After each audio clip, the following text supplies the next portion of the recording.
Logement social, encadrement des loyers, règles d'urbanisme, location touristique. L'actualité ne manque pas d'exemples hein, sur les dispositifs qui peuvent encadrer et empêcher aussi d'avoir du logement abordable sur le territoire. Peut-être déjà sur les défis principaux auxquels les collectivités locales sont confrontées pour maintenir un logement abordable dans les zones urbaines et rurales.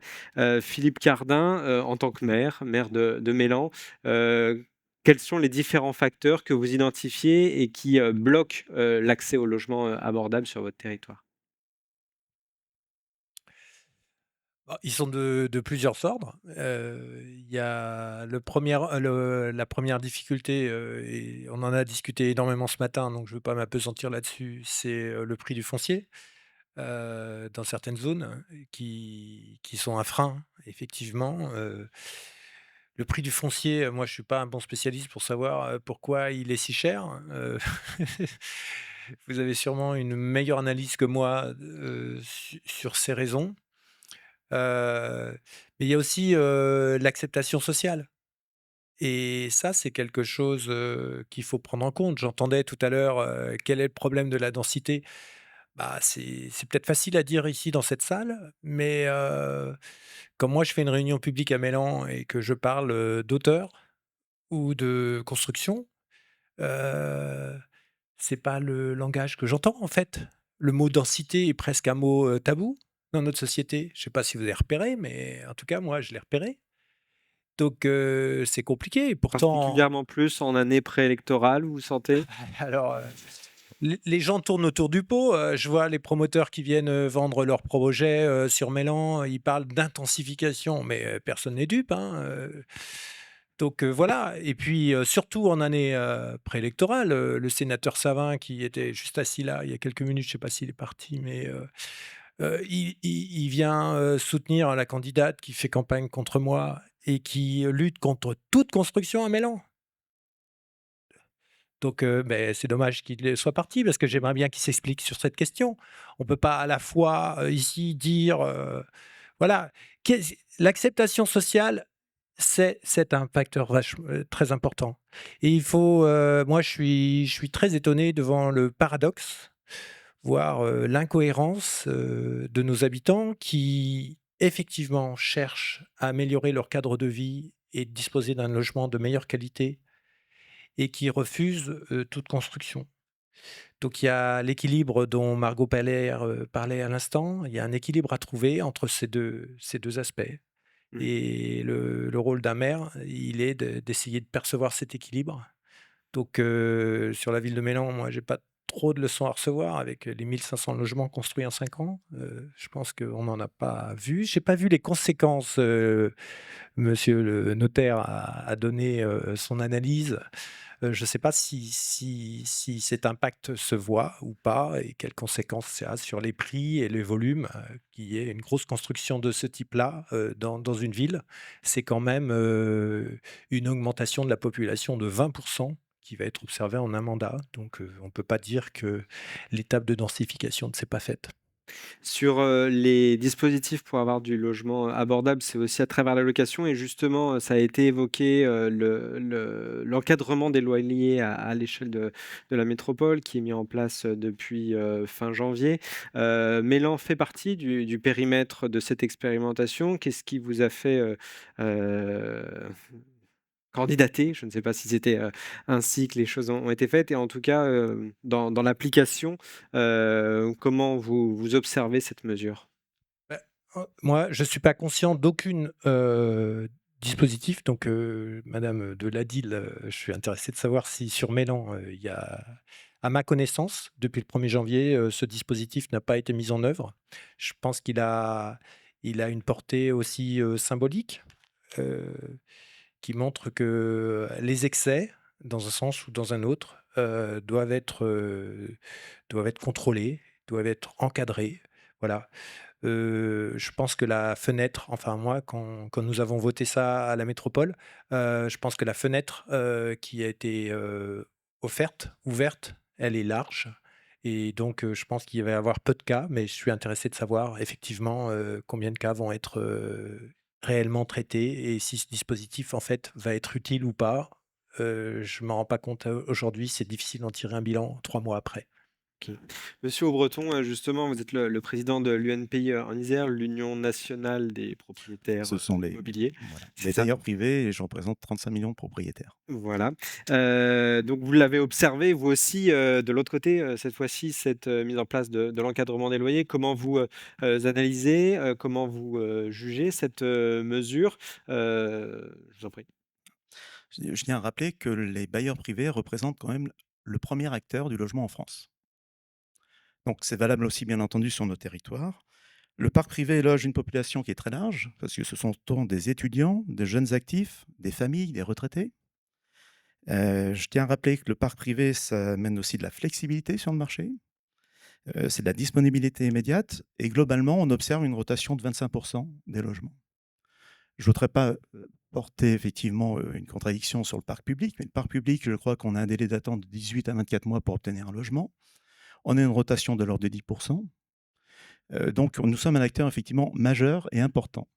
Et dans le cadre des politiques, locales, d'urbanisme, je trouve que les propriétaires bailleurs et ses représentants, que ce soit bailleurs privés ou, les gestions déléguées et les professionnels, sont rarement associés effectivement dans les plans, de l'avenir et du futur, du logement sur Grenoble, entre autres.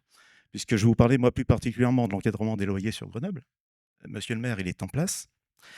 Heu, Rapidement, l'encadrement des loyers, on se dit: «Ça y est, les loyers sont encadrés, les loyers vont baisser». Malheureusement non, c'est pas l'objectif. Parce qu'encore une fois, c'est encadré pour le futur. Donc moi, je peux comprendre la démarche politique, le message à faire passer, mais ça n'a pas d'effet à court terme. Ça peut avoir un effet si effectivement les loyers ou les prix de l'immobilier s'emballent. Là, il faut avoir une vue effectivement à long terme. Je prends un territoire qui aurait pu être concerné, monsieur Savin l'a expliqué tout à l'heure, on en a parlé, c'est Crolles. Quand Crolles, vous avez 2 000 emplois qui arrivent, vous avez une surface peu constructible parce qu'ils ont beaucoup de contraintes et dans ce cadre-là, évidemment, il risque d'y avoir anormalement des prix au mètre carré et des loyers, c'est certain. Sur Grenoble, à court terme, excusez-moi, moi j'ai qu'une vue, qui est courte, heu, je ne vois pas les prix s'emballer sur Grenoble, bien au contraire. Donc en tant que bailleur privé, représentant des bailleurs privés, la mise en place de l'encadrement des loyers, hormis une politique, une volonté politique, je ne vois pas l'utilité économique. Peut-être un mot simplement pour rappeler comment fonctionne le dispositif, puisque des loyers, référentiels sont fixés par l'Observatoire local, des loyers, en fonction des secteurs, de la typologie, des biens et les loyers ne peuvent pas dépasser, un loyer de référence ni, Majoré. plus voilà, Ouais. majoré de +20 et minoré de -30. C'est un dispositif qui vient selon vous, s'ajouter à, bah, des handicaps, des boulets pour, l'investissement, locatif en particulier? Bah, nous sommes sur un territoire où, nous avons beaucoup de contraintes. Je tiens à rappeler que nous avons la mise en place du permis de louer, l'encadrement des loyers, nous avons, des taxes foncières non maîtrisées. Lorsque vous êtes investisseur, bah, je suis désolé, il faut de la lisibilité. Vous avez des plans quinquennaux, sur certains territoires, je ne vois pas comment un investisseur aujourd'hui avec l'instabilité politique, l'instabilité fiscale, je vous parle de la taxe foncière, mais je vous parlais aussi du statut LMNP qui a disparu, enfin qui a été modifié. L'immobilier, c'est un temps qui est long et qui a besoin de stabilité et ça se fait effectivement avec de la confiance. Donc aujourd'hui, qu'est-ce qui se passe? C'est qu'on va avoir une raréfaction des investisseurs. Tout à l'heure, les promoteurs l'ont évoqué. Les investisseurs participaient à la pré-commercialisation et au lancement des opérations. Ils disparaissent. Aujourd'hui, vous êtes propriétaire de logement, vous avez les DPE qui viennent de se mettre en place. Ça a été évoqué, j'en parle rapidement. La lettre G, il y a toute une partie de l'offre locative qui va disparaître. On l'estime autour de 5 je pense, sur notre territoire. Qu'est-ce qu'on va faire de cette, offre locative qui disparaît? Bah, ça va nous créer bien entendu une pénurie de logements. Je pense que ça va à l'inverse du souhait des législateurs, c'est-à-dire qu'on va avoir une raréfaction des produits. Donc on va retomber dans la tension effectivement sur la location. Enfin, tout semble évident, mais c'est le cumul. Je tiens à rappeler aujourd'hui que la lettre G, pour ceux qui ne le savent pas, votre logement est classé indécent. Qui dit indécent, dit que vous risquez effectivement de perdre la location CAF.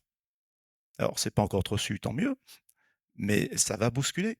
D'ailleurs à ce sujet, la CAF, je crois qu'elle est assez réservée, est-ce qu'ils agissent ou pas? Mais c'est un autre sujet. Parce qu'encore une fois, Faire évoluer la lettre énergétique dans le logement, bah, il faut du temps. Quand vous êtes en copropriété, parfois il faut 3 ans, sans compter en plus l'exécution des travaux qui est encore aléatoire en fonction des fournisseurs, des prix des marchés, et cetera, et cetera. Mais ça, je crois que ça a été évoqué tout à l'heure, je ne veux pas revenir dessus. Enfin voilà, l'encadrement des loyers, c'est un élément de plus. C'est sûr que ça ne va pas effectivement favoriser l'investissement et mettre plus de logements sur le marché. Stéphane Dupont-Rosan, président d'Apsis, l'association des bailleurs sociaux de l'Isère. L'encadrement des loyers, vous connaissez? Oui, oui, c'est historique pour nous, bailleurs sociaux, puisque ce sont des tarifs, réglementés, en fonction de zonage, avec des ajustements locaux, en fonction, de la qualité du logement, en fonction de services de proximité. Donc c'est ce qui permet d'avoir un loyer maîtrisé, pour des ménages modestes. Est-ce que vous pouvez nous rappeler un peu l'état des lieux du parc public en Isère, à la fois sur, on parlait des DPE, donc la qualité des logements, le besoin, l'attente de logements et la construction et les difficultés de construction auxquelles vous faites face? Oui, ben, je pense qu'il faut d'abord rappeler que, on est confronté à une vraie crise du logement qui touche toute la chaîne du logement, locatif, accession, privé, public. Les comparaisons entre logement privé et logement public dans la période actuelle ne nous serviront pas à grand-chose. Je pense qu'il faut vraiment, et c'est tout l'objet de l'Alliance pour le logement, avancer, ensemble. On vient d'avoir, une ouverture, du gouvernement à travers la loi de finances, 2025, à travers le PTZ, à travers aussi des mesures sur le logement social, on y reviendra peut-être après. Espérons que cela s'amplifie parce que c'est largement, insuffisant aujourd'hui par rapport à l'ampleur de la crise. Je donne un exemple sur nos capacités d'investissement, nous, de bailleurs sociaux. On a, difficilement financé l'année dernière, 85 000 logements au niveau national, là où on était il y a 4-5 ans en arrière à 120 000, 125 000 logements, ce qui correspond, à un besoin, à minima, par rapport à la population, française. En 2017 a été mise en place la RLS.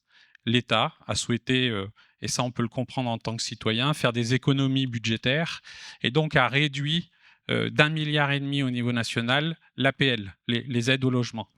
Et pour éviter que ça se répercute sur les locataires, a demandé aux bailleurs sociaux, de compenser, cette RLS. Pour nous, bailleurs sociaux de l'Isère, c'est environ 1 mois de chiffre d'affaires qu'on nous a amputé. Les économistes au niveau national disent qu'il y a 2 activités aujourd'hui qui ne sont pas taxées sur leurs bénéfices, mais qui sont taxées sur leur chiffre d'affaires, c'est la Française des jeux et le secteur HLM.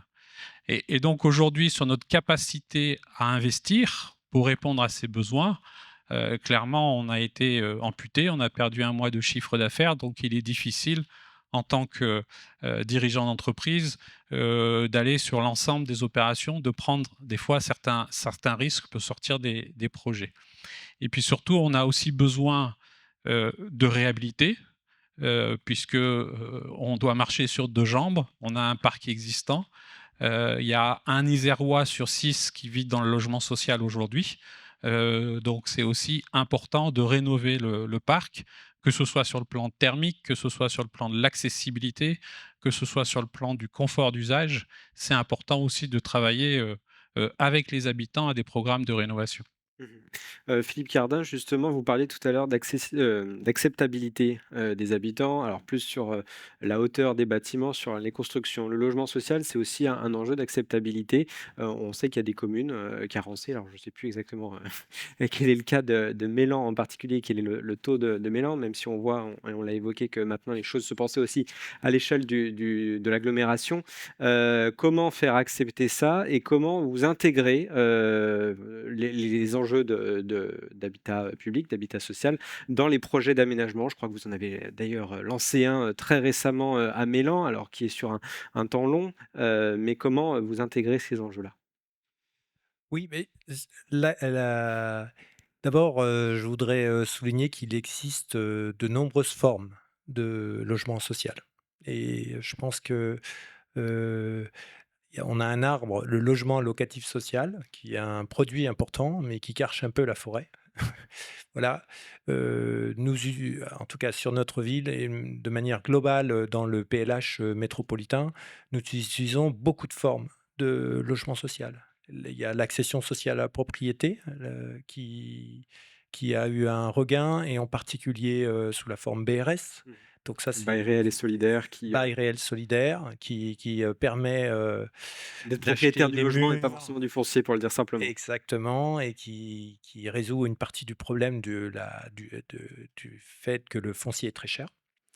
Donc voilà, il y a différentes formes de logement et c'est important. Quand on fait une résidence, inclusive, par exemple, dans la ville de Mélan, il y a une acceptation très forte. Quand on fait une pension de famille, il y a une acceptation, très forte de la population parce que tout le monde, dans sa famille ou dans ses proches, peut être, impacté par un accident de vie et que, si, la solidarité ne joue pas de cette manière-là, on est dans la difficulté. On a parlé aussi des séparations qui engendrent pas mal de problèmes sociaux et s'il n'y a pas du logement pour que les enfants puissent rester dans la même école, ça pose des problèmes sociaux. Donc moi, je pense qu'il faut rentrer dans la question du logement par l'habitat et voir, comme ça a été dit, en fait, toutes les conditions qui sont autour et dans les projets, quand c'est possible et c'est pas toujours possible de le faire, quand le projet est trop avancé, c'est de réfléchir le projet par le droit d'usage, par l'expertise d'usage. Qu'est-ce qui est attendu? Souvent, les espaces publics autour du projet sont fondamentaux. Il faut pouvoir les financer. C'est à nous de le faire et c'est ce qui fait l'acceptabilité sociale d'un projet. C'est quand tout le monde a une plus-value à l'arrivée de nouveaux habitants. L'arrivée de nouveaux habitants, c'est aussi des ressources fiscales pour une commune, donc il ne faut pas l'oublier non plus. Donc les communes sont motivées. Voilà. Moi, je pense que le meilleur moteur de l'investissement, des promoteurs, des investisseurs, c'est le cadre de vie. Et en tout cas à Mélan, c'est l'expérience que j'en fais, c'est l'attractivité de la ville et le cadre de vie. Et donc les structures publiques, des parcs, la qualité des transports en commun, la qualité des services commerciaux, des services de santé, c'est toute cette qualité qui fait l'acceptation du surcoût, heu, du logement et donc il faut pas le négliger et le négliger, pour aller être efficace, je comprends, hein et la plupart des promoteurs, sont extrêmement efficaces et je les en remercie. Mais il faut pas oublier cette expertise d'usage, ce droit d'usage qui fait la qualité et qui fait finalement le prix. Merci beaucoup. Arnaud Mathieu, maire de Villard-de-Lans, sur le cadre de vie, je crois que vous êtes pas trop à plaindre là-haut. Néanmoins, malgré les territoires, malgré les différences territoriales, il y a aussi des réalités communes que sont l'accès à un logement abordable, avec d'autres réalités peut-être sur le plateau en particulier, qui est l'accès du logement aux résidents. Peut-être d'une manière générale, comment vous résumeriez la situation à Villard-de-Lans et quelles sont les difficultés auxquelles vous faites face? Bah, écoutez, je crois que je vous remercie pour votre invitation. Je crois que votre présentation initiale a dit beaucoup de choses puisque, vous avez vu un petit peu la situation de Villard-de-Lans et notamment le prix médian des biens qui s'y vendent, hein. On est la collectivité finalement la plus chère de l'Isère, hormis peut-être les bulles de Loisan, Oui. sur voilà, des stations de Loisan.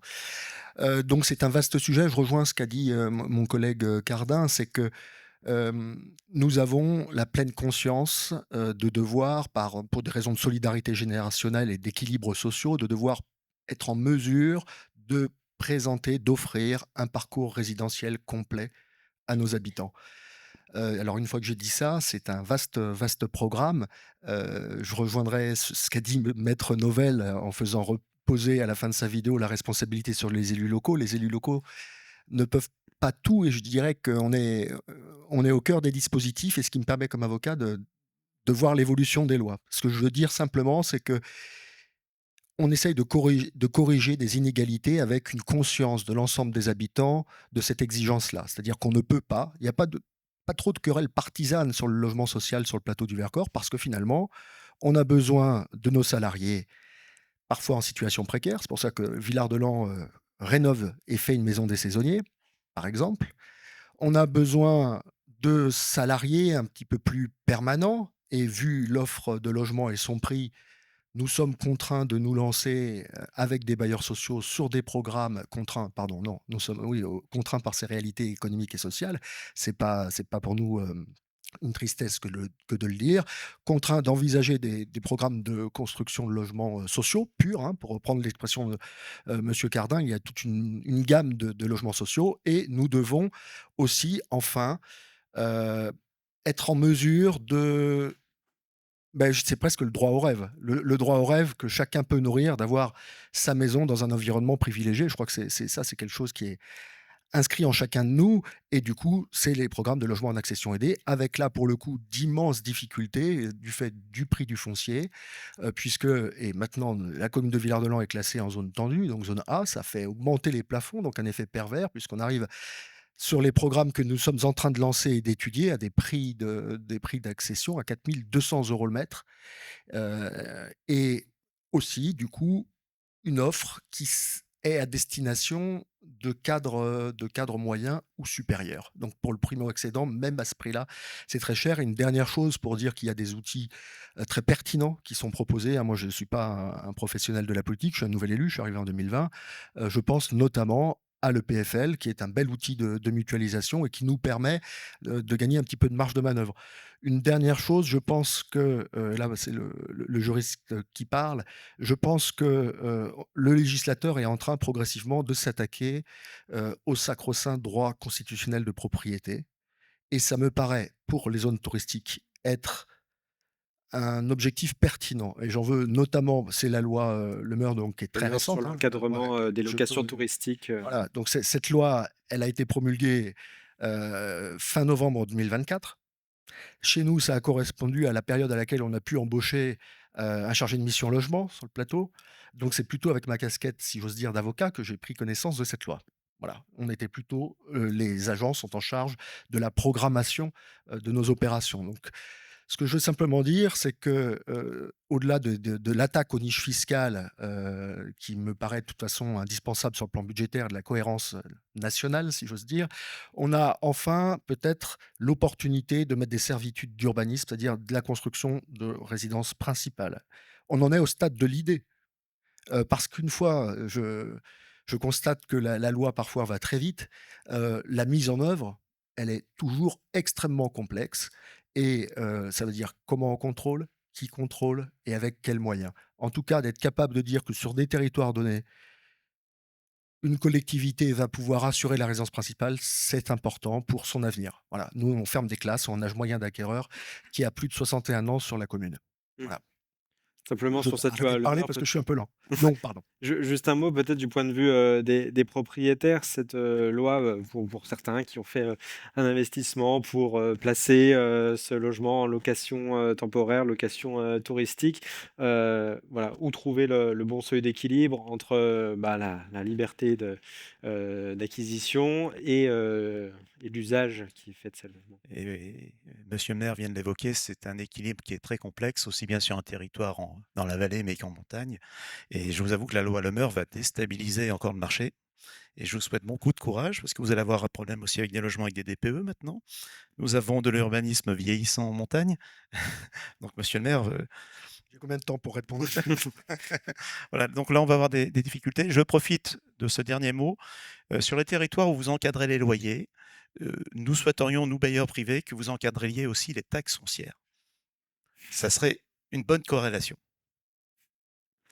Oui, vous vouliez Oui, répondre. non, non, simplement parce que sur les DPE, j'entends tout à fait ce qui est dit.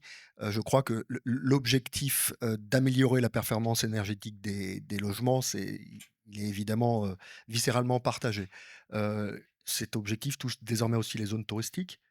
Lorsque je suis interrogé, je ne vous cache pas que mon premier réflexe, c'est de dire l'État va sans doute consacrer des moyens d'abord à vérifier l'habitat pour les résidences principales avant de s'occuper des meublés touristiques. Je ne devrais peut-être pas dire ça. mais c'est un peu une réalité. En revanche, c'est un objectif qui doit se tenir.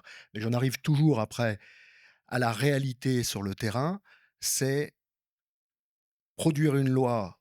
Il y a toujours un objectif louable et qui correspond évidemment à la majorité, parlementaire, donc c'est la démocratie. En revanche, être capable de l'appliquer, sur le terrain, c'est un autre sujet. Quand je vois que sur cette loi Le Meur, on nous disait qu'il fallait déclarer en mairie tout de suite, la destination de son lot, je ris, si vous voulez, tellement la tâche est impossible à faire et nous ne sommes pas une commune, démunie, hein, au contraire, au contraire. La commune de Villard-de-Lans a beaucoup de moyens au regard de son nombre d'habitants. Donc voilà, c'est simplement pour rappeler aussi cette réalité-là. C'est de la mise en œuvre de la loi et sa mise en œuvre et enfin, juste un dernier mot là, pour le coup, c'est encore l'avocat, mais la sanction puisque la sanction sur le mur, c'est sanction qui serait mise en œuvre par le maire, une amende. Écoutez, on essaye déjà pour l'instant très concrètement de mettre en place, et c'est le sujet de notre commission d'urbanisme ce soir, une astreinte en matière d'autorisation administrative, c'est-à-dire les gens qui construisent alors qu'on leur a dit qu'il fallait pas le faire. Voilà où nous en sommes. Oui, Je peut-être. vous en prie, Stéphane Merci. Duparossan. Revenir sur la thématique du foncier, le sujet de la table ronde, c'est le logement abordable. Si on veut du logement abordable, il faut de la matière première et donc du foncier abordable. Et donc, il y a vraiment besoin, on a beaucoup parlé des collectivités locales, mais la compétence logement, c'est une compétence nationale. On a aussi besoin, pour cela, de l'État, d'avoir de véritables stratégies foncières pour constituer des réserves foncières, parce que les bâtiments qu'on va livrer dans 5 ans, il faut travailler sur les fonciers aujourd'hui. Vous avez évoqué un outil, les EPFL, c'est vraiment des outils pertinents. Il y en a d'autres. Je pense à la préemption, je pense au bail amphithéotique. Et puis le ZAN nous pousse aussi à continuer à gérer de façon intelligente nos ressources. Et donc la densification, vous l'avez évoqué, c'est un élément important, reconstruire la ville sur la ville. Il y a des perspectives en termes de surélévation, en termes de transformation d'usage. Ça ne va pas emmener des volumes importants, mais aussi il faut qu'on exploite ces outils-là. Et puis ce recyclage urbain, il est important pour gérer la ressource dans le temps. Merci beaucoup. Merci à tous les quatre pour cette deuxième table ronde, effectivement consacrée au logement abordable et à son difficile équilibre. On l'a bien compris. Oui, On en vient. je veux quand même répondre sur la taxe foncière parce que Sur l'encadrement de la taxe foncière. oui, sur l'encadrement de la taxe foncière.